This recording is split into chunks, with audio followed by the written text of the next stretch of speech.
இன்னைக்கு நம்ம பார்க்க போகிறது ஒரு டிஃபன் சாம்பார் தான் பார்க்க போகிறோம். பாசிப்பருப்பு வச்சு இந்த டிஃபன் சாம்பார் பண்ணுறதுனால டேஸ்ட் வந்து ரொம்ப சூப்பராக இருக்கும். இந்த டிஃபன் சாம்பாரை இன்னைக்கு நம்ம எப்படி பண்ணுறதுன்னு பார்க்கலாம். டிஃபன் சாம்பார் பண்ணுறதுக்கு ஒரு 100 கிராம் பாசிப்பருப்பு எடுத்து ஒரு 20 நிமிஷமாக ஊற வச்சுருக்கிறேன்.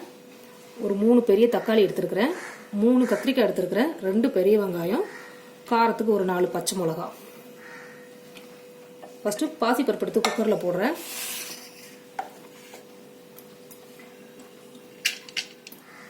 பருப்பு குக்கரில் போட்டாச்சு. இப்போ காய்கறியெல்லாம் கட் பண்ணி எடுத்துக்கலாம்.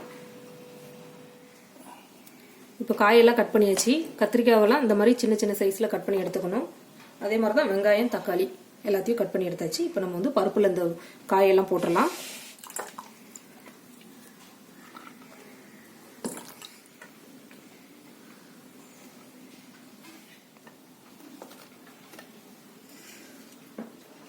கட் பண்ண காய் எல்லாத்தையும் குக்கரில் போட்டாச்சு.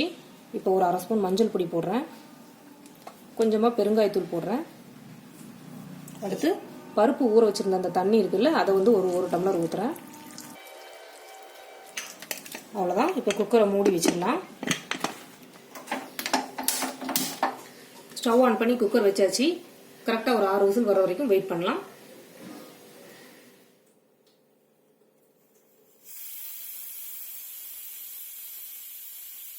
ஆறு விசில் வந்துருச்சு. இப்போ நான் ஸ்டவ் ஆஃப் பண்ணிடுறேன்.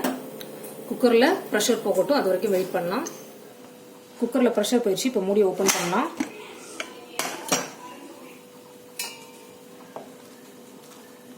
பருப்பு காயெல்லாம் நல்லா வெந்துருச்சு. ஒரு தடவை கரண்டியை வச்சு இந்த மாதிரி நல்லா மசிச்சு விடலாம்.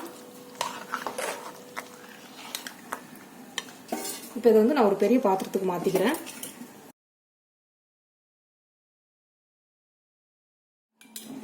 இப்போ இதில் ஒரு 2 ஸ்பூன் சாம்பார் பொடி போடுறேன்.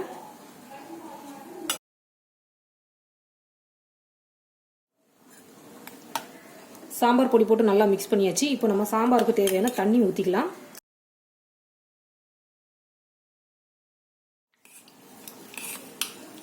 தண்ணி ஊற்றி நல்லா மிக்ஸ் பண்ணியாச்சு. இப்போ இந்த சாம்பாருக்கு தேவையான அளவுக்கு உப்பு போடுறேன். இப்போ ஒரு தடவை நல்லா மிக்ஸ் பண்ணி விட்டுட்டு இப்போ இதுக்கு ஒரு தாளிப்பு ரெடி பண்ணிடலாம். இப்போ தாளிக்கிறதுக்கு கடாயில் ஒரு கரண்டி ஆயில் ஊற்றிருக்கிறேன். ஆயில் சூடாயிருச்சு. இதில் கொஞ்சமாக கடுகு போடுறேன், 1/4 ஸ்பூன் சீரகம் போடுறேன், 1/4 ஸ்பூன் வெந்தயம் போடுறேன்.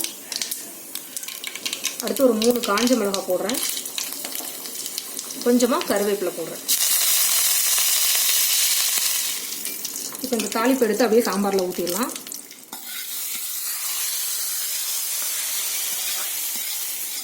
இப்போ திரும்பவும் இதை எடுத்து நான் ஸ்டவ்வில் வைக்கிறேன்.